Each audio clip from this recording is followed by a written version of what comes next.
쉬운 경제, 살아있는 경제, 우리 집 경제 이야기, YTN 라디오 생생경제.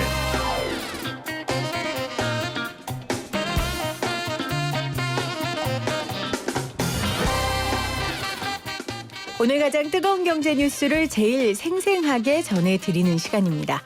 오늘 국제유가가 24% 폭락하면서 18년 만에 최저를 기록했습니다. 국제유가 하락한다고 내가 내는 기름값이 확 떨어지는 것도 아니고요. 글로벌 경제에 큰 충격을 주기 때문에 정말 걱정입니다.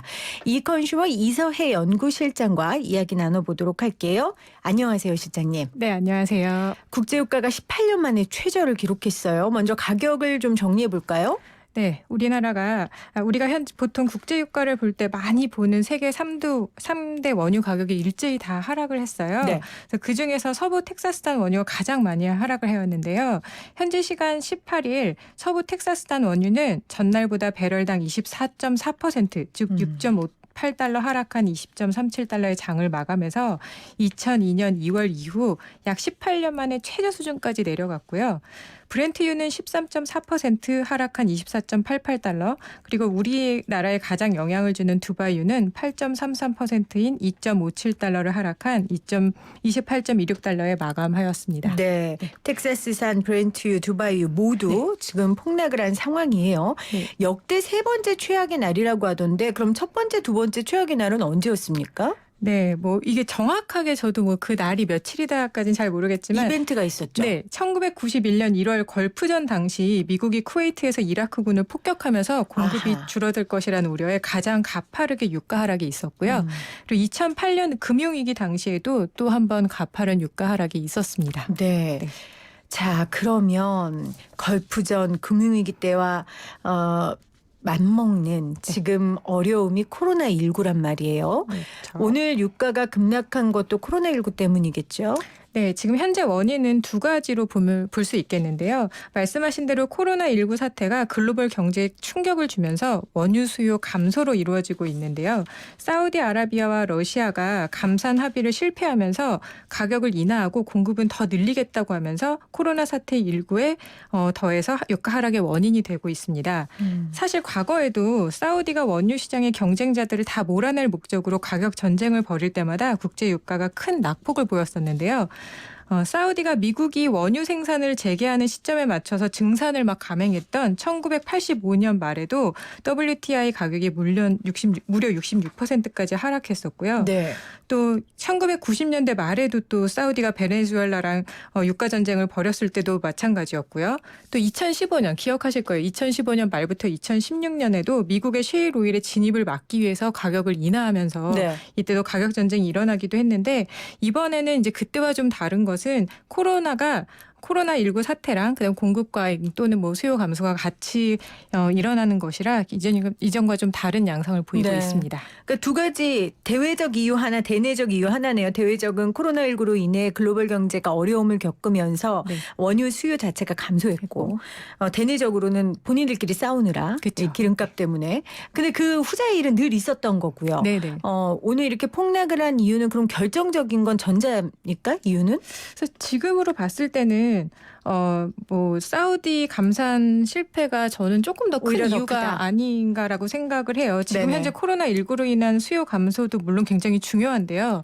최근 각국 정부가 확장 재정 정책이랑 유례없는 대규모 경기 부양책을 나오고 있기 때문에 만약 코로나19가 좀 회복을 한다라고 하면 좀 이 경기도 회복할 수 있을 텐데 현재 같은 상황에서 공급 확대를 하면서 가격을 굉장히 낮게 유지하겠다고 하는 것은 장기적으로 공급 초과가 될 것으로 기대를 하기 때문에 유가 네. 폭락을 더 크게 작용한다고 보여집니다. 하지만 말씀하신 대로 코로나19 여파가 생각보다 훨씬 길어진다고 하면 감산 합의를 한다고 해도 또 이것이 더 영향을 줄 수도 있겠죠. 네. 그러니까 글로벌 경제 위기가 얼마나 회복되느냐에 따라 국제유가도 회복이 되겠지만 네. 예를 들면 오늘 같은 경우에도 사실은 그 전날 미 연준의 금리 인하도 있었고 그 전이 아니고 이번 주에요. 그리고 미국 정부가 대규모 양적 완화를 하겠다고 발표했는데도 오늘 뉴욕 증시가 폭락했단 말이에요. 그렇죠. 네네. 이것도 유가의 굉장히 결정타였던 있었다는 생각이 들어요. 네, 맞습니다. 방금 말씀하신 대로 미국 중앙은행인 연방준비제도가 이제 금리를 내렸고 또 최소 7천억 달러 이상을 시장에 공급하는 양적 완화를 재개를 했지만 네. 사실 트럼프 미 대통령이 코로나 사태가 8월까지 이어질 수 있다라는 예언을 하셨죠. 예언을 하시면서 네. 코로나19의 공포감을 진정시키지 못해서 또 증시가 이제 막 폭락을 하였습니다. 근데 그 다음에 또 트럼프 대통령이 1인당 1,000달러 이상 현금을 지급하는 등 또 1조 달러 넘는 경비 부양책을 지원을 하겠다 해서 반전을 시도를 했는데요. 하지만 또 어제 다시 또 오늘 급락세로 돌아섰죠. 그러게요. 네. 이 관련된 이야기는 증시 관련된 이야기는 저희가 2부에서 차영주 소장과 또 자세하게 나눠보도록 하겠습니다. 그러면 과거에 이 유가 불안을 증시 반등으로 잡았던 사례가 있을 거 아닙니까? 이번과 좀 비교를 해볼 수 있습니까? 2008년 당시에는 이제 금융위기 때문에 유가가 사실 폭락을 했었는데 당시에는 금리 인하랑 양적 완화를 통해서 유가 불안을 좀 해소를 하였던 적이 있긴 하거든요. 그땐 그게 됐고. 네, 하지만 이번에는 사실 금융위기뿐만 아니라 사실 실물위기도 같이 온 것이기 때문에 이번엔 그때와 좀 다른 양상으로 좀 퍼지고 있는 것 같습니다. 모든 전문가들이 동일한 분석을 하시네요. 네. 그 금융위기 때와 지금은 전혀 다른 양상이기 때문에 그때의 경우로 비교해 볼 수는 없다. 제가 오늘 오프닝에 그래도 과거에 그런 경험이 있으니까 우리 이겨낼 수 있다고 했는데 우리 전문가분들은 그렇게 얘기를 해 주시네요. 그러면 그래도 뉴욕 증시가 회복하면 유가도 같이 회복할 수 있지 않을까요? 네, 사실 국제유가는 굉장히 오랫동안 뉴욕 증시랑 동조 현상을 좀 보여왔는데요. 네. 경기가 좋아지면 아무래도 석유 수요가 증가를 그렇겠죠. 할 것이라는 기대 때문에 그랬고요. 경기 침체에는 또 유가랑 주가가 상관관계가 굉장히 약해지지만 회복기에는 동조 현상이 훨씬 더 강해지는 양상을 보여왔습니다. 근데 현재로서는 좀 이 악화한 투자 심리가 쉽게 회복될 것 같지 않아 보이고요. 또 이제 아까 말했던 것처럼 공급 측면에 사우디와 러시아의 감산 문제도 좀 해결해야 되기 네. 때문에 요거가 같이 해소되면 유가가 회복할 것으로 보입니다. 그러면 코로나19는 어찌됐건 올해까지는 계속 갈 거란 말이에요. 그렇죠. 그 종식되더라도 여파도 그렇고요. 네. 감산 문제가 해결이 되면 그 떨어지는 건 좀 막을 수 있을 거다라고 하셨어요. 네. 그래도 그 이야기는 반대로 해결하지 못하면 계속 떨어진다는 건데 네.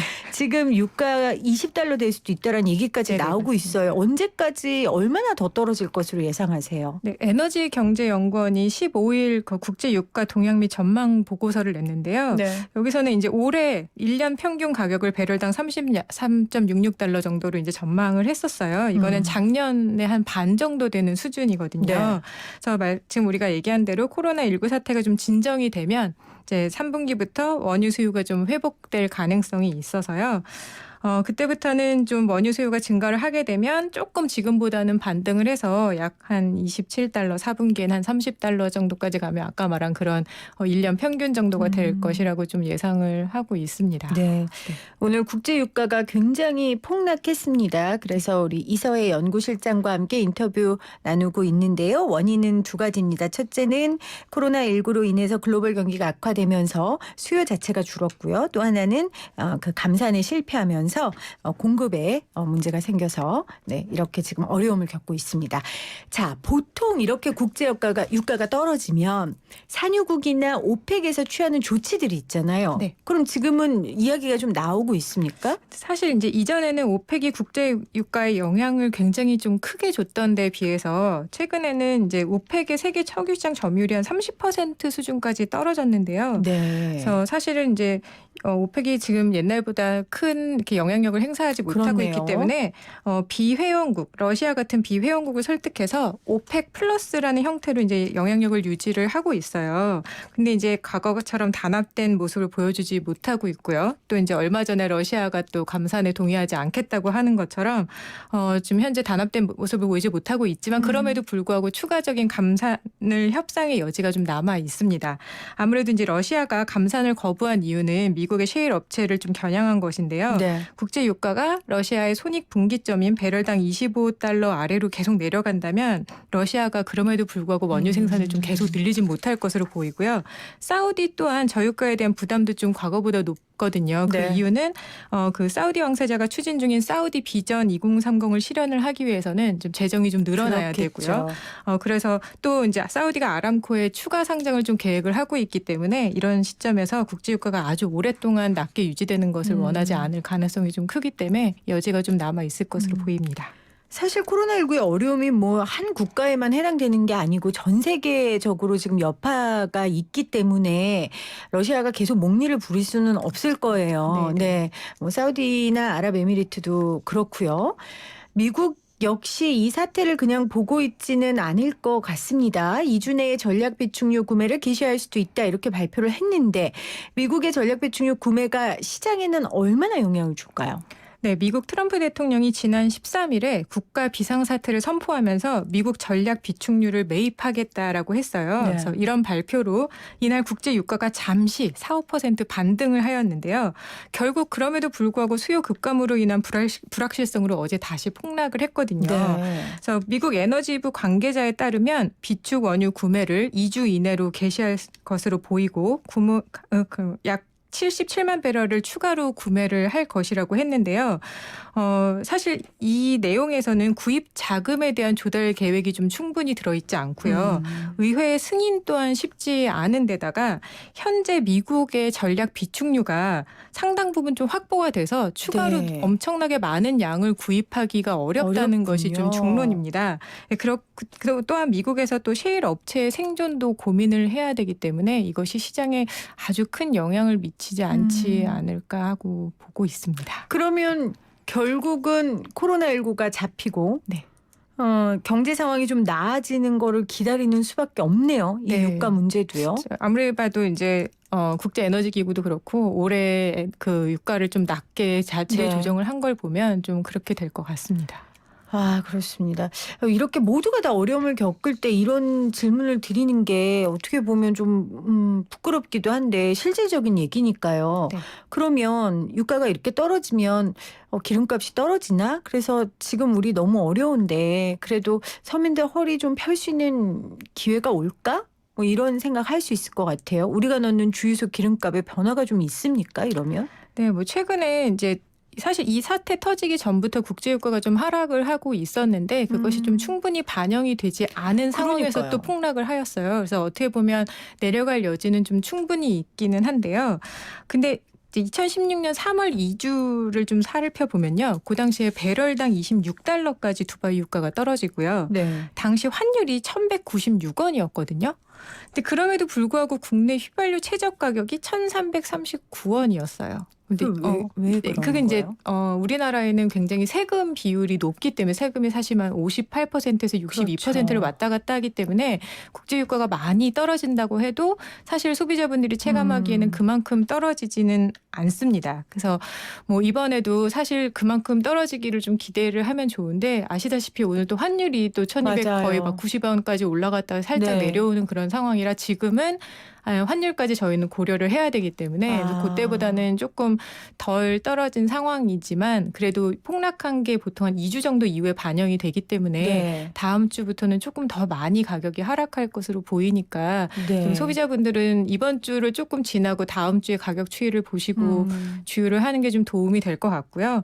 그런데 이제 이런 시기에도 가격을 인하를 안 하는 주유소들이 있어요. 그래서 꼭 확인을 하시고 가격을 그리고 가서 주유를 하시고 그런 주유소들은 좀 다들 어려운 시기에 물론 이제 그 주유소 사장님도 그분들도 어렵지만. 예, 다 어려운 시기에는 좀 같이 가격을 인하해서 소비자분들의 부담을 좀 줄여주시는 걸 좀 부탁을 드리겠습니다. 그러니까 국제 유가가 내려도 소비자들이 실감을 하려면 체감을 하려면 한 2주 정도의 시간이 걸리고 많이 내려도 그만큼 체감할 수 없는 이유가 세금, 네. 아까 말씀하신 세금, 그리고 또 하나는 주유소 사장님들이 이제 그쵸. 내리시지 않으면 네네. 그리고 기름을 갖고 있으면 그건 그냥 처음 가격으로 팔 수 있는 거죠. 네네. 그렇기 때문에 비축유, 네, 아까 그쵸. 미국이 갖고 네, 있는 미국이. 비축유처럼 네. 주유소 사장님들의 비축유 때문에 소비자들이 체감하기까지는 조금 시간이 걸린다라는 얘기를 해주셨어요.